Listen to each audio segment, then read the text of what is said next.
Now that I have the air horn sound effect, I'm just so tempted to hit it every show. That's how I should start it. I don't want to be that guy, though. You don't want to be the guy that you talk shit about. You know, just become everything you despise. Maybe that'll make me a better person. Maybe I'll be more happier. You know, what if I bought a fedora, rolled my jeans up at the bottom, and then just stopped using my turn signal? Would I be a better person for myself? Maybe that's why people wear fedoras, because they can just walk into a bar and immediately know, I don't have to pretend that maybe someone likes me. I automatically know everyone doesn't like me. You know, maybe that's freeing just to walk in and people go, look at that guy with the fucking fedora. And you just know, hey, no one here likes me. Now I can be who I am. Yeah. I don't know what I'm talking about. But it is great to be here with you. This is Monday, March 29th, 2021. And the month went by a little quicker than we thought. That's every Zoom meeting right now.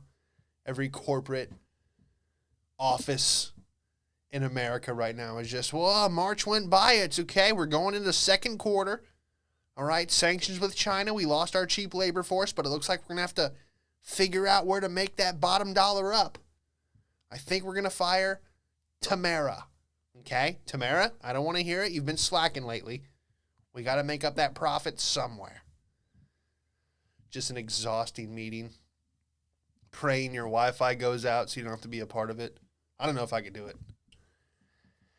But yeah, before we get started, man, I just want to say here at In the Hall Studios, we were doing everything that we can to stop Asian hate, okay? We are doing everything we can here on this podcast to stop Asian violence, okay? Just want to let you know, like every other company out there, that we're doing something, okay? God forbid these companies don't put out a disclaimer every 2 days now. They fear that they're going to lose business. I wish one company was honest. They're like, hey, Geico, what are you going to do about stopping Asian violence? They go, hey, how about we don't contribute to it? That's what we're going to do here at Geico, okay? We're not going to suplex any Asian that walks through the door. All right, I got an email from Indeed, the job posting website. They email me and they go, hey, you know, if you leave your resume on there, you know, I get updates every day. Hey, this is Frank from Bedford, Oregon. Just want to let you know if you're ever interested in, doing outside sales, we have a position for you. I saw that you worked at ADT. You know, you get emails like that every day. I got one today. It was just, hey, just want to let you know we're doing everything we can to stop Asian violence. I go, what are you doing? Is there an Indeed vigilante team out there just promoting jobs and stopping hate crimes? What's going on? What are you doing, Indeed? Here at Indeed, we are doing everything we can to stop Asian violence. How? By charging companies to put their job ads on here and raking in the cash. We are doing everything we can here at Indeed to stop Asian violence by buying more yachts and private jets. Business as usual is how we are fighting hatred. So I just got to put that out there. Anyone listening, we're doing everything we can here to stop it. I don't know. Is this really a thing that's going on, or is this like just another media spin to try to keep everything divided? You know, they gotta always get a race war going on the media. You know, first it's black and white violence, then you had the, you know, after 9/11, they try to, you know, the media was like gaslighting the whole, all Middle Easterns are terrorists. You know, they try to spin it like that, kind of in a weird way. Now it's kind of coming back to white people, but I guess they had to get the Asians out there. I don't know, man. If it is happening for real, you know, my heart goes out. But maybe bring back that stereotype, all Asians, no kung fu. That would be a good time to bring that back. You know, if I was Asian right now and I feared for my safety out in public, I would just do a backflip. Immediately, as soon as you walk into the grocery store, just do a cartwheel, and someone will go, "Hey, I'm not going to mess with that guy. He knows kung fu." Maybe that's what you got to do now. I don't know. I thought Asians were winning. Every time I saw an Asian in LA, they were backing a Maserati SUV into a parking meter outside one of the many businesses that they own. Backing right into a parking meter at a sushi spot, nail salon. That's your lane. Stick with it, man. Pho restaurants, ramen spots. Get that bread, I'm not hating. I'm not saying they're taking over I'm not saying that, all right? Just saying I thought they were doing good. Every time I see an Asian dude, he's texting in a GTR going somewhere. Probably to a Supreme drop. Who knows? Yeah, I just wanted to get that out of the way. Was at the pool yesterday. That was nice. This is why I bring this up, because I was at the pool and there was a whole family of it was like a Venezuelan family, and one of the kids threw a Nerf football and it hit the guy's cooler. This white dude, heavy set, his wife's laying out tanning, taking up the whole lawn chair, blocking the sun for everyone. This was a very large woman, typical like Southern couple, just heavy on the barbecue sauce and, light on the cardio. Okay. So this dude, American flag bathing suit, Harley Davidson tattoo, bald, probably, I don't know. I'm not judging this guy, but a Nerf football hit his styrofoam cooler and I go, oh boy. This isn't going to, there's going to be an exchange here. And maybe that was me being racist, thinking, I profiled this white dude, thinking he was going to profile. I was profiling the profiler. Is that even a thing?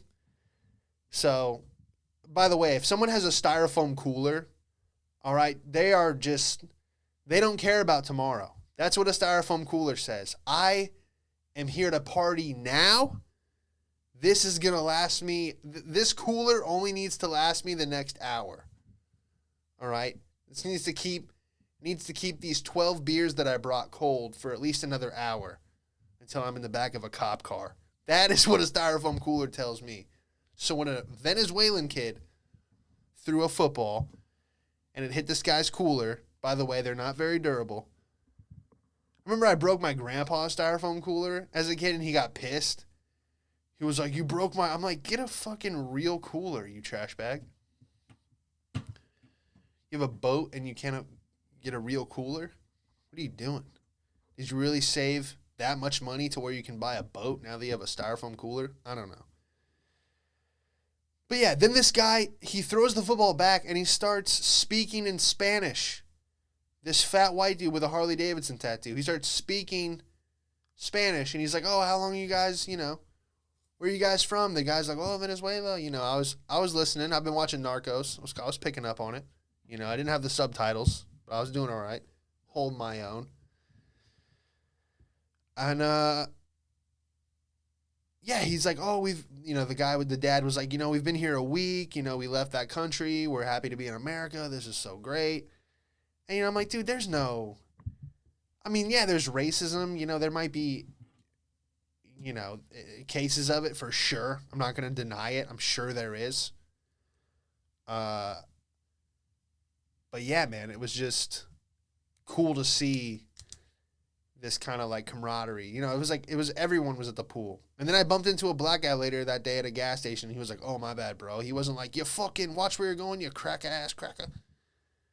Dude, the media has everything it's just like a magnifying glass. Whatever bullshit they want to push, they'll push it, man. So bottom line is I think everyone's way more chill than the media portrays, especially social media. It seems like every video on the Explore page is just someone getting hit by a car at a rally. Where were we going with this? Oh, there was a group of girls at the pool, and one of them was deaf. I was trying to figure out, I was like, dude, are they all drunk, like doing this shit with their hands? Then I'm like, oh no, they're doing sign language. So this girl was deaf, and they were drinking White Claw, and I was watching them real close because I'm like, I'm waiting for her to ask for another one. Like, she's not gonna be like, give me your White Claw.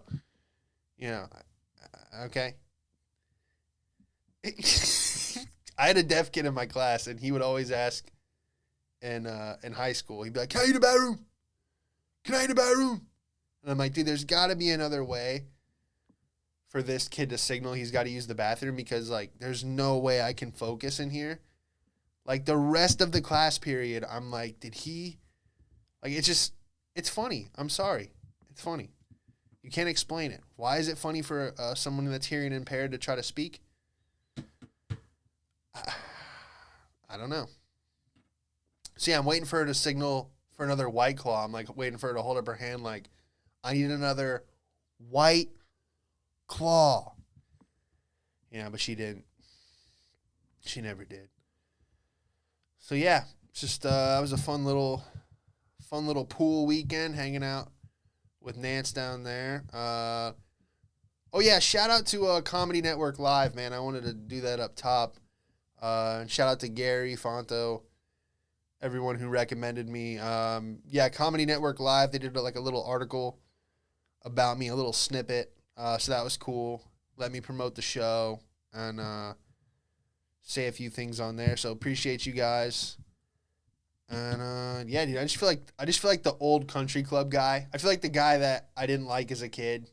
Just like the old bitter guy in my complex. I was trying to go play tennis, and they had these Indian kids. They were playing cricket on the tennis court. And in my head, I'm just like, why are you playing on the tennis court? You can play anywhere else. I felt like that old guy inside me. And we went to play tennis, me and Chip, and they started leaving, and we're like, no, you guys don't have to leave. Like, we're just, we'll watch you. Like, it's interesting. It's such a weird sport, cricket. But I was just like, I was like, if anything, we can turn. I was like, I can play sideways, and you guys can play sideways, and we can make it work. And the guy was like, it won't work like that. We're leaving. I'm like, all right, man, chill. I don't know if he was like saying it aggressively or just like that. The accent comes off. I think the accent comes off as aggressive. It won't work. We're leaving. My friend, you pay now, motherfucker. But yeah, that's pretty much it, man. Oh, dude, I was watching I Almost Got Away with It. Speaking of Florida, I guess the show's been on for a while. They have a bunch of new episodes. But they had one guy, he was writing bad checks all over Florida. So he would dress up as a Marine in his dad's old war uniform, and then he would go on these online dating sites, and he would tell girls like, "Oh, I just got back from Iraq. Let's meet up for drinks." And he would like take their debit card and hit the ATM while they were sleeping, and he would just do weird shit like that. And he ended up starting like writing bad checks. And it was amazing how he got away with it because it's just so hilarious. He would go to dealerships. One time he bought one of the girls he was with a car. He goes to the dealership. He's like, I'm going to write a check for 2 Chrysler 300s. The dealer goes, okay, I'm going to have to call your banker just to verify you have this money before you drive off the lot. He goes, okay, cool, no problem. Hands a business card to a bank. But he had obviously, like, he just went on Vistaprint, made his own business cards, and put his number on it. And then he says, hey, do you guys have a bathroom? And while he's in the bathroom, the car dealer calls. The guy answers in the bathroom and goes, yeah, hi, I'm Jimmy's banker. And, I'm Jimmy's banker, and he's got the money. And then he'd come back from the bathroom, like, acting like he's zipping up his pants, but, buckling his belt. And they're like, congrats, you got approved. And he's like, oh my gosh, I did? Writes a bad check and leaves. And one of the girls, she kind of had this vibe where, like, she was going to drive that brand new car to her job. She probably was like a cashier. What's like a good Florida job for kind of like a I think it's like a cashier at a Dollar General. Let's just say that was her gig. And she pulled up. She pulled up. She was like, yeah, bitch, my boyfriend's a Marine. He's a war hero. And he bought me a new car. And then like 3 days later, he gets arrested. And they're repoing it. Beep, beep, beep. And they're like, oh, that's what I thought, Cynthia. You're a fucking liar. Just shows up. My boyfriend's a war hero. No big deal. It's just not a big deal. I'm not worried about it. You guys shouldn't be worried about it. But yeah, that's what I've been doing, man. So hope you guys had a good week. Thanks to everyone who shared or continues to share the show. Everyone who shared the UFC video I made on Instagram. That's at Sean Madden Comedy. And then the YouTube's been YouTube. Some people are watching it. But yeah, subscribe to that. I'm going to try to put some more stuff out on there soon. And I do put the video portion of the show. So if you're one of those people who for some reason has to watch a podcast, it's up there. And yeah, man. Oh, I wanted to kind of come back. I did steer away from, I kind of was every episode explaining, because I get asked all the time, what made you get into comedy? How'd you get into comedy? A few episodes back, I talked about it. We left off, I was working at Solar City. It was one of Elon Musk's companies at the time. Oh, it's Tesla Solar now. But I was in San Francisco, and I took a job out there. And this was before comedy. This has to be 2013, 2014. And yeah, I just took this gig, man, across the country, drove out there in a 2003 Saturn from Florida to San Francisco. 4 days, 4 12-hour days. So I just wake up, haul ass. And there's something freeing about that. I actually we'll talk about this later, but, lately I've been, itching just to, I don't want to leave. I just want to, go somewhere. But I got addicted to just packing up and just, I've moved to so many different states, just pack up and just go, whether it be for a job opportunity or stand-up. But, yeah, man, the feeling of just, packing all your stuff and just driving to another state and just completely restarting and just completely resetting everything is just, amazing. When you go to your job and you're like, hey, I'm going to drive to LA. And they're like, what? You're like, yeah. You're like, I'm done. I'm just going to, they're like, what are you going to do? You're like, I don't know. I'm just leaving. There's something freeing about that. Nothing better than just, your goal for the day is just driving 12 hours in one direction, For some people, that's probably a nightmare, but to just, I'm on the road, I'm on the move, I'm going 12 hours, no one can get to me, I'm just gone. Sometimes you're on, these, a lot of, people want to say, everything's overpopulated. It's not really, dude. Especially from Texas to SoCal. There is just, you could nuke that place and no one would even know. They do nuke that place and nobody knows. They blow shit up out there all the time. But there's nothing there. Dude, Kansas, wow.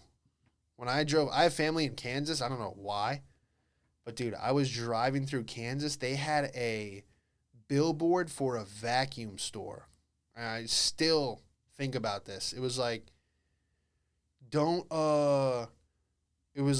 every billboard was a pun. It was don't blow this opportunity. That would suck. Vacuum museum, 20 miles. Vacuum museum, 12 miles. Vacuum museum, next exit. You missed it. Turn around. Dude, they spent money on a billboard that said, you missed the vacuum museum. Make a U-turn. So I went on the reviews. Let me pull these up for you. Now that I'm thinking about it.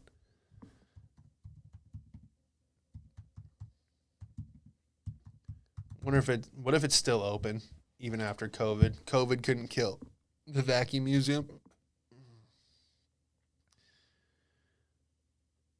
Oh, dude, it's closed after 10 years. While we spent the last 10 years as a fun tourist stop along Highway 44. This is how you know I'm not making this shit up. We believe the time has come to close the iconic vacuum cleaner museum located in St. James. Was it Missouri?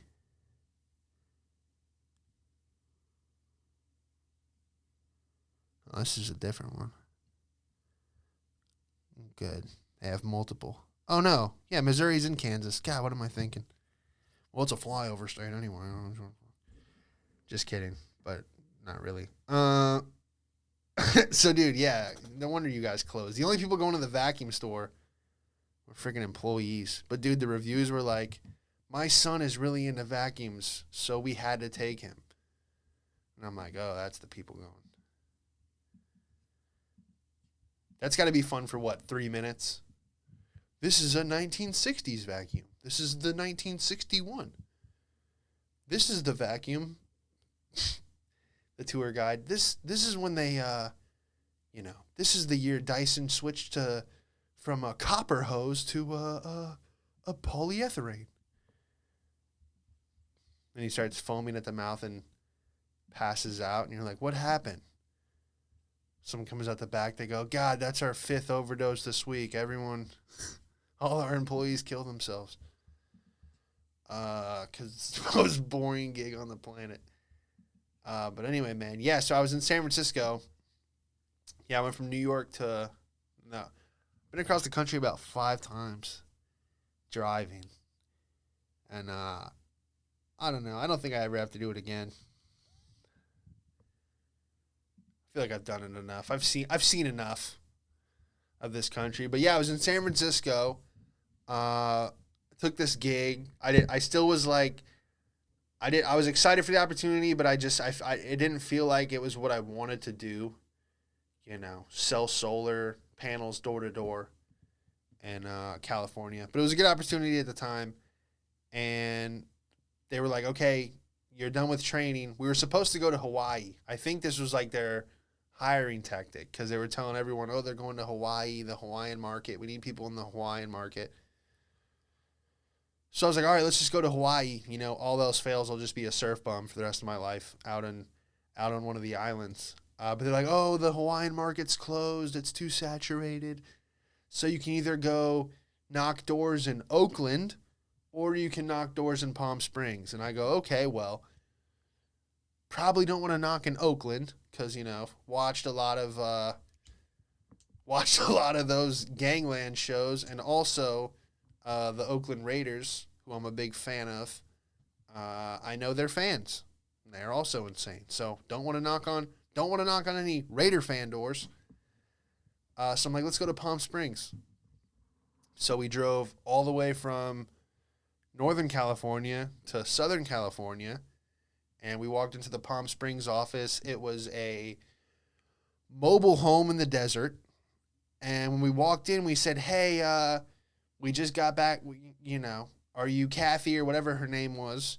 She's just sitting at a desk in a mobile home with one sign that said Solar City on the wall. And we go, yeah, this is the territory that they assigned us.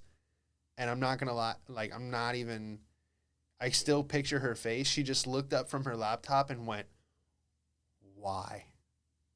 And we all just started dying laughing. She was like, why'd they send you guys here? She goes, there's nothing going on out here.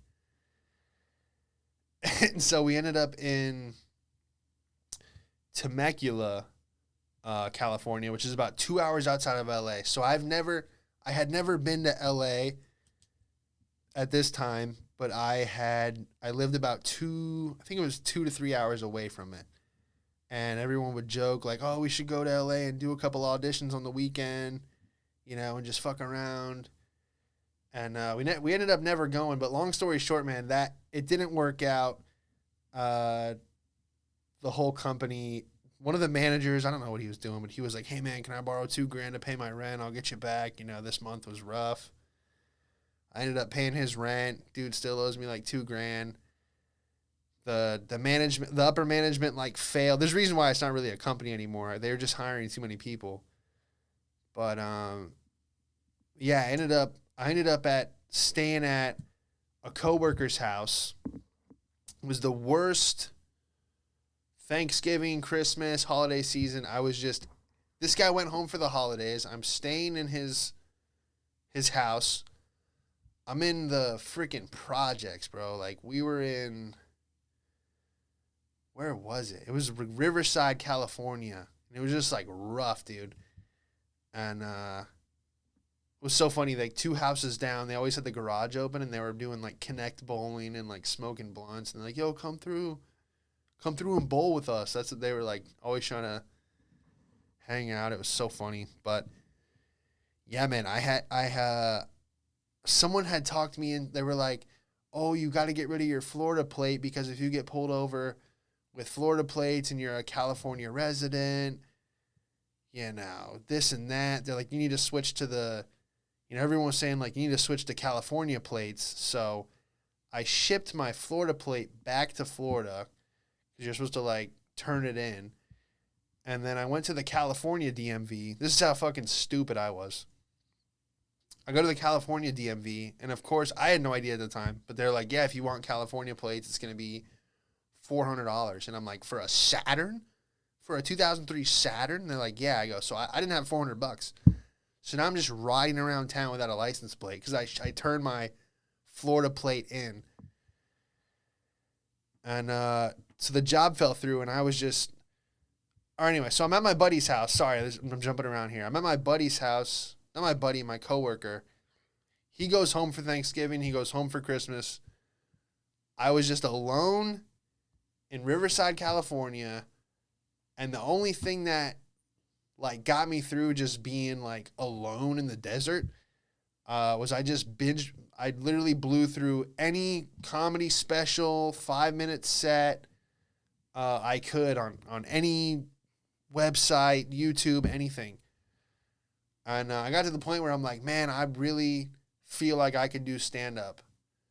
You know, like compared like to everything that I've watched, you know, I was like, I feel like I could definitely figure this out. So my goal was just to get out of California. I could have went to LA and started in LA, but I wanted to go to New York. Everything that I was hearing and all the comics that I liked, they started in New York. So I knew I had to go there, because you could do 4 or 5 sets a night. And, dude, I just left. I packed all my shit. And I was just like, I'm going back to Florida. My buddy's like, you could stay here. He was at one of the dorms at the time. It was like a 4-bedroom, 4-bath, like kind of dorm setup at UCF right down in Orlando, kind of outside of Orlando. And I'm like, all right, man, I'm going to come crash, and I'm just going to figure it out. And I just ended up driving across the United States without a license plate. And, yeah, dude, it was just fucked. It was just like I just felt like that drive back was rough, because I knew as soon as I got back, I was just going to be scrambling for anything. You know, I didn't have a license plate. I didn't have a job. All I knew was I had a car full of shit, and my life was in my car. I had no license plate, but I had a couch. And we'll leave it right there, man. That's kind of another little chapter in the comedy journey. Now I'm back in Florida. I'm on my buddy's couch, living with 3 other people. And my plan was to get to New York somehow. So we'll leave it right there, man. Appreciate you guys listening. As always, like, subscribe, leave a review. Even if you don't type something, man, just click that 5 stars. It definitely helps, and lets me know that you're liking the show, man. So thank you for being here. We will see you next Monday. You want to smoke something? You've seen him perform all over LA. Give it up for Sean Madden, everybody. What have we got here? A fucking comedian. This joke's not gonna go well. You gotta let it fly.